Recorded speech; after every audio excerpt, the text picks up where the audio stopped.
Good morning to all of you. आप सभी को सुप्रभात छात्रों। आज हमने क्लास 2 के रीजनिंग के क्वेश्चन बैंक लेकर आए हुए हैं। जो संभावित क्वेश्चन होंगे जो 80-90% आपको यहाँ से टच कर जाएगा। जो मेन एग्ज़ाम होने वाले हैं वार्षिक परीक्षा 2021-22 सेशन का, जो लास्ट फरवरी और फर्स्ट वीक ऑफ मार्च में होने वाले हैं, तो उनके सारे प्रश्न यहाँ से लगभग आपको टच कर जाएंगे।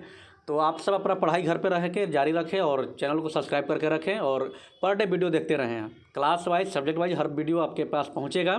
जो भी सब्जेक्ट से एग्ज़ाम होने हैं, मतलब आपके 8-9 जो भी विषय हैं सबके यहाँ पे कंप्लीट कराया जा रहा है। चलिए फिर आगे बढ़ते हैं और देखते हैं कि अगला क्वेश्चन किस तरह का है। चलिए फिर आगे शुरू करते हैं। तो यहाँ पर जो पहला क्वेश्चन आप सबको दिखाई दे रहा है, हम बड़ा करके दिखाने की कोशिश करेंगे। लिखा हुआ है कंप्लीट द एनालॉजी, यानी कि समानता को पूरा करना है, कंप्लीट करना है। जैसा कि पहला दिया हुआ है hand is to volleyball as leg is to, अब क्या होगा? तो समानता यहाँ पे जो आप 4 ऑप्शन दिए हुए हैं, बास्केट, क्रिकेट, फुटबॉल, गोल्फ। तो hand is to volleyball, volleyball आप देखे होंगे या खेले भी होंगे कि वॉलीबॉल हाथ से खेलते हैं, तो पैर से क्या संबंधित है इस चारों में? तो पैर से फुटबॉल, फुटबॉल खेलते हैं पैर से, ना कि बास्केटबॉल और गोल्फ और क्रिकेट खेलते हैं। हाथ से क्या खेलते हैं? वॉलीबॉल, और पैर से क्या हो जाएगा? फुटबॉल। नेक्स्ट क्वेश्चन तरफ बढ़ते हैं, दूसरा देखते हैं। यहाँ पे लिखा हुआ है carrom, carrom is to striker as ball is to, क्या होगा? तो यहाँ बैट होगा, पैड होगा, बॉल होगा, रेफरी होगा। तो कैरम जब हम खेलते हैं तो उसमें स्ट्राइकर से खेलते हैं, जो मेन होता है चारों तरफ घूमते तो वैसे ही बॉल से संबंधित क्या है? बैट है, जो बैट से खेलते हैं। ठीक, यहाँ पे फर्स्ट नंबर सही होगा। नेक्स्ट है third number, cricket is to umpire as wrestling is to referee, यानी क्रिकेट में जिस तरह संबंध अंपायर का है, वैसे ही रेसलिंग में संबंध, जो रेसलिंग गेम है उसमें संबंध रेफरी का उसी जैसा है। अंपायर का काम क्या है कि गेम को, क्रिकेट को खिलाना, कहाँ पे क्या हो रहा है सारा चीज़ बताएगा, वो सही गलत, चौके छक्के लगाना, जो भी होता है क्रिकेट का संबंधित सब अंपायर के पास होता है, वैसे ही रेसलिंग में रेफरी के पास होता है। नेक्स्ट क्वेश्चन की तरफ बढ़ते हैं। दिया है leopard is to spot a zebra is to stripe. Leopard जो तेंदुआ होता है उस पर स्पॉट होते हैं, मतलब कि धब्बा, जैसे ऐसे मान लीजिए ये ऐसा जानवर हो गया यहाँ पे, तो इस पर से धब्बा रहता है ऐसे ऐसे ऐसे ऐसे ऐसे। और जो जेब्रा हो गया तो जेब्रा पे धब्बा नहीं रहता, ऐसे स्ट्रिप चिन्हा रहता है, ऐसे चिन्हा उजला कलर का देखे होंगे आप, फोटो वीडियो या जो भी देखे होंगे जहाँ पे ऐसा दिखेगा। चलिए नेक्स्ट क्वेश्चन तरफ बढ़ते हैं। तो यहाँ पे ये इसमें स्ट्रिप हो गया। नेक्स्ट है spicy is to chilli, spicy is to chilli as sweet is to, क्या होगा? स्पाइसी नहीं, मसालेदार, जो तीखा हम खाते हैं, मसालेदार चीज़ खाते हैं तो उसमें मिर्चा रहता है, मिर्च, जो लाल मिर्च होता है, लाल मिर्चा होता है, हरा मिर्चा, जो भी मिर्चा का अंश होता है। तो स्वीट जो मीठापन है उसका देने कहाँ से है? तो शुगर केन, चीनी से है, यानी कि ईख से है। चीनी कहाँ से है? ईख से है, तो शुगर केन। तो यहाँ पर देखिए लेमन, लेमन से मिठाई आएगा नहीं, शुगर केन से मीठापन आएगा, यानी कि चीनी, और ऑरेंज से मीठा आएगा नहीं। ब्रिंजल है, बैगन है, अगला चौथा में बड़ा करके दिखा दे रहे हैं आप सभी को, ये ब्रिंजल है यहाँ पे, तो ब्रिंजल से मीठा का संबंध है नहीं कुछ। नेक्स्ट आगे बढ़ते हैं।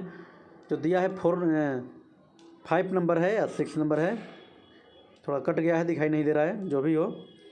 नेक्स्ट है कि 4 is to cow as 8 is to, यानी कि जब गाय के पास 4 होते हैं तो फिर किसके पास 8 होते हैं? नहीं 8। तो गाय के पास 4, तो डॉग के पास भी 4 होते हैं, यानी पैर से तुलना कर रहा है। गाय के 4 पैर होते हैं, डॉग के भी हो गया, हॉर्स के भी हो गया, डॉल्फिन का तो मतलब ही नहीं है। तो यहीं 8 वाला कर रहा था, 8 किससे होते हैं? ना डॉग का होता है 8, ना हॉर्स का होता है 8, तो बच गया ऑक्टोपस। यहाँ पे ऑक्टोपस, जो 8 पैर वाले को ऑक्टोपस बोलते हैं, तो यहाँ पे ऑक्टोपस भर लेंगे। ठीक, नेक्स्ट आगे बढ़ते हैं। जो दिया हुआ है कि ब्लैक बोर्ड से संबंध है चौक का, दोनों का, ब्लैक बोर्ड चौक, यानी कि ब्लैक बोर्ड है तो उसे चौक से ही लिखेंगे, चौक से जो काम करेंगे। ब्लैक बोर्ड पे हम पेन से काम नहीं कर सकते हैं, चौक से काम करते हैं। तो नोटबुक से संबंधित क्या है? तो देखिए यहाँ पे जो ऑप्शन दिया है, फर्स्ट में इरेजर, सेकंड में डस्टर। डस्टर का उपयोग ब्लैक बोर्ड पर होता है, नोटबुक यानी कि कॉपी पे डस्टर का कोई उपयोग नहीं होगा। इलेक्ट्रिसिटी, कॉपी पर बिजली से क्या संबंध है? कोई नहीं है विद्युत का संबंध। रूलर, मापने वाली चीज़ है, तो इरेजर जो मिटाने वाला चीज़ है, जो कॉपी पे इस्तेमाल कर सकते हैं। नेक्स्ट आगे बढ़ते हैं, अगला पेज पर चलते हैं और आगे देखते हैं कैसा प्रश्न है। तो चलिए नेक्स्ट पेज पे आ गए हम लोग। जो 8 नंबर क्वेश्चन यहाँ पे दिया हुआ है, कार फ्यूल, फिर तो टेलीविज़न का क्या संबंध होगा, यानी कार फ्यूल, यानी जो कार चलती है वो फ्यूल से, ईंधन से। जब कार में पेट्रोल डालेंगे, डीजल डालेंगे तब कार बढ़ेगी। तो जब कार चलने के लिए फ्यूल की ज़रूरत है तो टेलीविज़न चलने के लिए क्या ज़रूरत है, तो टेलीविज़न चलने के लिए क्या ज़रूरत पड़ेगा, रिमोट, वाटर, इलेक्ट्रिसिटी, रूलर। तो रिमोट से तभी चलेगा टीवी जब टीवी में लाइन जाएगा, पावर जाएगा तभी चलेगा। जैसे मान लीजिए कि कार दिया है, कार में फ्यूल दे दिया कि कार में जब फ्यूल डालेंगे, ईंधन उसका, पेट्रोल डीजल, तब उसका हैंडल से हम गाड़ी को गोल गोल घुमा के ले चलेंगे। तो वैसे ही टेलीविज़न से रिमोट का जो संबंध है कब है, जब इसमें लाइन जाएगा, पावर जाएगा, चालू होगा, तब ना रिमोट का काम करेंगे। उसे रिमोट से इधर उधर भगाएंगे, क्या करना है क्या नहीं। तो पहले तो बिजली चाहिए तब ना टीवी चलेगा। जैसे कि ईंधन यानी कि डीजल पेट्रोल रहेगा तब कार चलेगा, वैसे ही बिजली रहेगा फिर टेलीविज़न चलेगा। पानी तो संबंध ही नहीं टेलीविज़न से, टेलीविज़न में पानी चलाओगे, पानी से कैसे चलेगा। इलेक्ट्रिसिटी सही है। नेक्स्ट क्वेश्चन है 9 नंबर, आई सी। आई मतलब आँख, सी माने देखना। आँख से हम लोग देख सकते हैं, तो स्किन से क्या कर सकते हैं, तो स्मेल सूंघ सकते हैं। जो हाथ दिया वो सूंघने के लिए थोड़ा नाक से सूंघते हैं हम लोग। फील माने महसूस कर सकते हैं। वॉक माने चल सकते हैं। स्किन मतलब चमड़ा, चमड़ा से क्या चलने का मतलब है, पैर रहता तब होता। हियर सुनना, सुनना कान से होता है, चमड़ा से तो कोई मतलब नहीं, चमड़ा तो पूरा शरीर में है। तो चमड़ा से फील महसूस कर सकते हैं। अगर कोई चमड़ा कहीं भी है, हाथ पैर कहीं भी से टच करने पता चलेगा हाँ कुछ हमें कोई टच कर रहा है। ठीक, नेक्स्ट क्वेश्चन तरफ बढ़ते हैं। शूज लेग यानी कि जूते का संबंध है पैर से, सही बात है। जूता पैर जो पहनते हैं एक साथ जुड़ा हुआ है दोनों। तो रिंग, तो रिंग मतलब जो अंगूठी होता है, तो अंगूठी किससे होगा, ऑप्शन देखिए, हैंड है, आई है, नोज है, लेग है। तो अंगूठी हाथ में पहनते हैं, हैंड होगा यहाँ पे, ना कि आँख में, नाक में और पैर में पहनेंगे अंगूठी। समझ में आ गया होगा। आगे बढ़ते हैं। आगे जो नेक्स्ट आ गया आप 2 नंबर कि टिक द करेक्ट ऑप्शन, माने सही विकल्प को टिक करना है। सही का ऐसे टिक करना है। To give answer to each of the following statement, यानी कि निम्नलिखित प्रत्येक कथन के दिए हुए उत्तर के सही विकल्प पर निशान लगाएं। अब देखिए, फ्रेश कर दिए। अब उसके बाद देखिए, पहला दिया है शी इज डॉटर, माने कि वह बेटी है, ऑफ माई सिस्टर, मेरी बहन की बेटी है। तो मेरी बहन, जैसे मान लीजिए कि यहाँ पे हम हो गए, मेरी बहन मेरी यहाँ पे हो गई, और इसकी बेटी, इसकी कोई बेटी है, तो मेरी बहन की बेटी। तो जैसे कि आप अपने बहन को ले लीजिए, जो आपके ममेरा, फुफेरा, चचेरा, कोई भी बहन हो जिनकी शादी हो गई हो, अगर उनकी कोई बेटी होंगी, जो आपकी दीदी लगती होंगी, उनकी कोई बेटी होंगी, तो वो बेटी आपको मामा कहती होंगी। तो आपकी क्या हो गए, वो आपकी मतलब भांजी हो गई। तो उसे क्या बोलेंगे हम, भांजी को इंग्लिश में क्या बोलते हैं, निस बोलते हैं। कजिन तो चचेरा ममेरा वाला हो जाता है, नेफ्यू भतीजा हो जाता है, या भांजा हो गया, सिस्टर बहन हो गया। तो भांजी को हम निस बोलेंगे। Next, he is son of my brother, वह बेटा है, ऑफ माई ब्रदर, मेरे भाई का बेटा। मेरे भाई का बेटा, तो आपके जो भाई होंगे, भाई के जो बेटे होंगे तो होंगे नहीं, तो फिर आप कैसे समझेंगे, तो देखिए कैसे समझेंगे। अगर आपके पापा 2 भाई हैं, एक ये हो गए, एक ये हो गए, आप अपने पापा के जो बेटा हैं, यहाँ पे आप हैं, यहाँ पे आप हैं, सन बेटा, ये आपके पापा हो गए, पी लिख दिए यहाँ पे, आपके पापा हो गए। यहाँ आपसे दिखाने का प्रयास करेंगे बढ़िया से। ये आपके पापा 2 भाई हो गए, ये आपके फादर हो गए, एफ, और ये आपके अंकल हो गए, यू, और आप इनके बेटे हो गए, सन। तो अभी इसमें देखिए कि दिया हुआ जो क्वेश्चन है कि ही जी सन, वह बेटा है, ऑफ माई ब्रदर, मेरे भाई का बेटा है। तो ये मेरे भाई का बेटा है। तो मान लीजिए ये जो चाचा हैं, ये चाचा कह रहे हैं कि ये जो आप हैं ये किनके हैं, चाचा कह रहे हैं कि मेरे भाई, जो भाई हैं, ये भाई का बेटा है ये। तो क्या हो गया, चाचा भतीजा का संबंध हो गया, तो चाचा का भतीजा हो गया ना। तब देखिए क्या हो गया यहाँ पे, तो he is son of my brother, मेरे भाई का बेटा है, तो नेफ्यू भतीजा हो गया। यहाँ पे भतीजी नहीं होगा, ना बेटा होगा, ना चचेरा होगा। ठीक, नेक्स्ट यहाँ पे दिया हुआ है he is the only son, वह एक इकलौता बेटा है, ऑफ माई फादर्स फादर, मतलब इकलौता बेटा है किसका, तो माई फादर्स फादर, माने कि मेरे पिता के पिता, मेरे पिता के ओनली सन, इकलौता बेटा है, कहीं बेटा है, मेरे पिता के पिता। तब मेरे पिता यहाँ पर अगर हम हो गए तब मेरे पिता मैंने मेरे पापा हो गए ये, अब मेरे पापा के पापा उसके ऊपर कर दिए, तो मेरे पापा के पापा तो बाबा हो गए, हमारे बाबा हो गए। तो वही कह रहा है कि मेरे पापा के बेटा, तो ये हम हैं, नीचे वाले हम हैं, ठीक। तो मेरे पापा यहाँ पे, मेरे पापा के पापा यहाँ पे ऊपर बाबा हो गए। तो मेरे पापा के बेटा, तो जो पापा के पापा हो गए इनके बेटा कौन आ गया, तो फिर वहीं पापा हैं आ गए, जो क्योंकि पापा एक ही भाई हैं, कि चाचा बोलोगे नहीं पापे बोलोगे, एक ही भाई हैं पापा। तो पापा के पापा तो बाबा हो गए, बाबा के फिर बेटा तो ही पापा हो गए, तो यानी कि फादर। यहाँ पर देखिए फादर, ये टिक कर लेंगे, ठीक। नेक्स्ट क्वेश्चन है, शी इज डॉटर, वह बेटी है ऑफ माई आंट, मेरी चाची, मेरी चाची की बेटी। चाची की बेटी कजिन, चचेरी, चचेरी होगी ना, चाची की बेटी यानी आपकी बहन लाएगी, चचेरी बहन, ठीक। कजिन लिख देंगे, हो गया। चचेरी में मेरी फुफेरी, चचेरा में मेरा फिर सब कजिन। नेक्स्ट आगे बढ़ेंगे, he is father in law, मैंने वह ससुर हैं ऑफ माई मदर, मेरी माँ की ससुर। तो माँ के ससुर कौन होते हैं, माँ के ससुर बाबा होते हैं। आपकी जो मम्मी होगी उनके ससुर कौन होंगे, तो आपके पापा के पापा, यानी कि आपके पापा के पापा ससुर होंगे आपकी माँ की ससुर हो गए, ठीक। आपकी माँ के ससुर हो गए तो कौन हो गए, बाबा हो गए ससुर ना। आगे, शी इज मदर, वह माँ है ऑफ माई फादर, मेरे पिता की माँ है, मेरे पिता की माँ, आपके पापा की माँ। तो आप यहाँ हो गए, ये आपके पापा हो गए, पापा की माँ। तो पापा की माँ आपकी दादी, आजी, यही बोलेंगे ना, यानी ग्रैंड मदर, ठीक। चलिए आगे बढ़ते हैं, इस पेज पे ख़त्म हो गया। अब आगे बढ़ते हैं, अगले नेक्स्ट पेज पे चलते हैं, किस तरह का प्रश्न आगे दिया हुआ है। शायद पाउस हो गया था, एक बार फिर से बता दे रहे हैं आपको। कॉम टम, तो कॉम का देखिए यहाँ पे कॉम और उसके बाद टॉम, कॉम टॉम एक जैसा वर्ड है, रेमिंग वर्ड है। हनी, काइट, लाइन नहीं मिल रहा है। चलिए फिर आगे बढ़ते हैं, अगले पेज पर समझते हैं। देखिए आगे दिया हुआ है यहाँ पे कि one word out of the given option is associated with the main word find and tick, यानी कि मुख्य शब्द जो वर्ड हैं उनको फाइंड पता लगा करके टिक करना है विद द मेन वर्ड, मतलब जो मुख्य शब्द से। तो one word out the given option, दिए हुए विकल्प से एक शब्द को आउट करके जो संबंधित शब्द हैं उनसे टिक करना है। जैसा कि यहाँ पे पहला दिया हुआ है, यहाँ पे पहला दिया हुआ है हाउस, तो हाउस से समझेंगे painting, TV, wall, tower.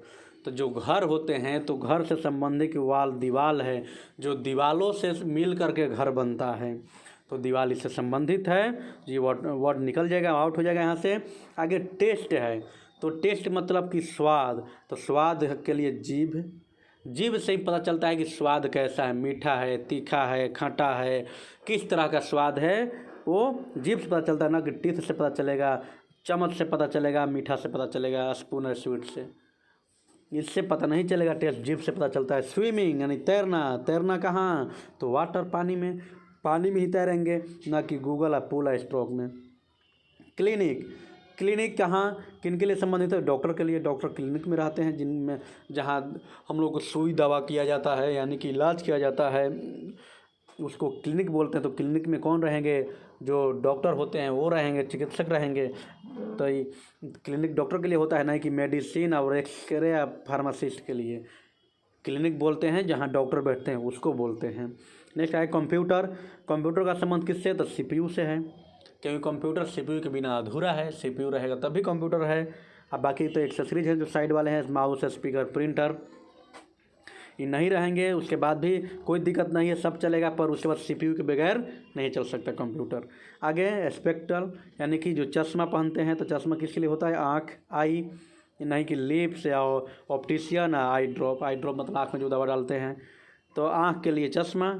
Next है ट्रेन से क्या होगा, सिग्नल, क्योंकि सिग्नल से ही ट्रेन को आगे जाने के और रुकने का पता चलता है कि आगे ट्रेन रुकना है कि उसके बढ़ते रहना है। उसके ट्रैक पे आगे सिग्नल लगे हुए रहते हैं।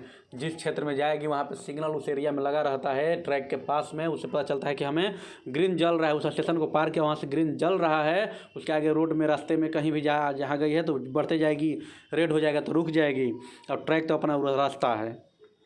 नेक्स्ट आगे स्टूडेंट। स्टूडेंट का संबंध किससे होगा? तो स्कूल से आपको ऐसे ही समझ में आ जाएगा, इसमें कुछ करना है नहीं। स्टूडेंट का संबंध किससे है? तो स्कूल से। न कि हॉस्पिटल में स्टूडेंट मिलेंगे, ना हाउस में, ना शॉप में, ये सीधे स्कूल में। Next Apple.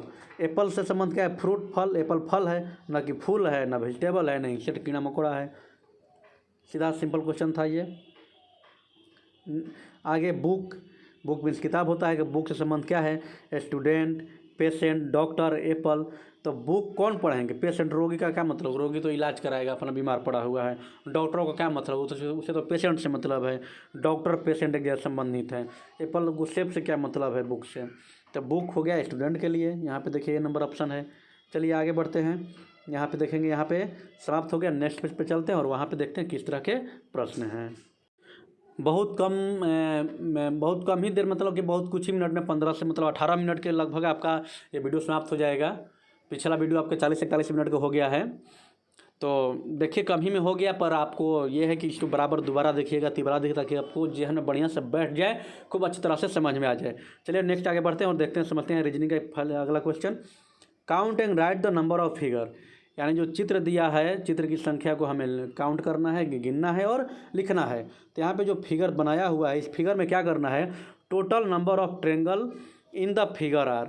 माने कि इस फिगर में, इस तस्वीर में टोटल कितने ट्रेंगल, कितने त्रिभुज हैं। देखिए जो फिगर बनाया हुआ है, इस तरह का फिगर यहाँ पे बना हुआ है। तो इस फिगर में कितने त्रिभुज हैं? सबसे बड़ा वाला हम बना लिए, जो बड़ा वाला यहाँ पे है वो हम बना लिए। एक बार फिर से, ये जो बड़ा वाला यहाँ पे दिखाई दे रहा है, ये क्या हो जा रहा है बीच बीच में, देखिए थोड़ा छोटा कर ले रहे हैं। ये जो बड़ा वाला यहाँ पे बना हुआ है, यहाँ पे मिटा कर दे रहे हैं, तो बड़ा वाला हम यहाँ पे बना ले रहे हैं। ठीक, तो पहला तो ये एक हो गया, एक हो गया। इसके बाद यहाँ पे एक ऐसे घेर दिया है, तो ये एक 2 हो गया। उसके बाद यहाँ से ऐसे घेर दिया, तो इधर वाला ये कि ये हो गया, 3 हो गए हैं। उसके बाद एक यहाँ से ऐसे चला गया, तो ये वाला एक हो गया, 4 हो गया। जो ये बच गया, ये आपका 5 हो गया, 5 हो गया।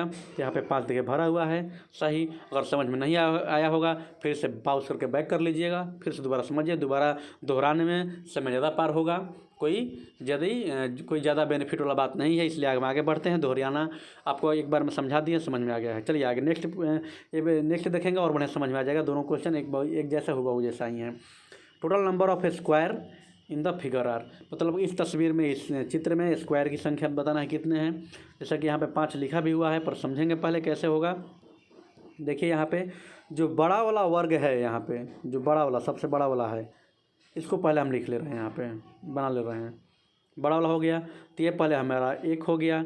ठीक, उसके बाद में यहाँ पे ऐसा बांट दे रहे हैं, ठीक, और ऐसे कर दे रहे हैं। तो ये 1 हो गया, 2 ये हो गया, 3 ये हो गया, 4 ये हो गया, 5 हो गए। 4 ये हो गए, एगो बड़ा वाला हो गया, 5 हो गए।